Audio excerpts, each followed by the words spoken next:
The $10 million Phase 1 renovation of the Sage Hall Science Center was completed this past summer, and here are some of the new technologies.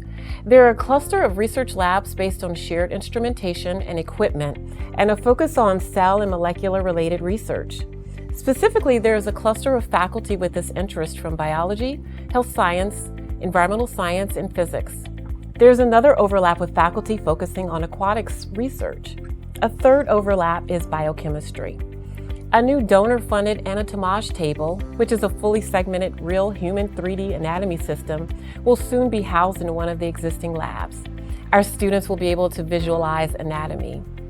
The new suite of labs includes 2 tissue culture labs, 2 microscopy labs, 2 laboratory workbenches, and an open research area.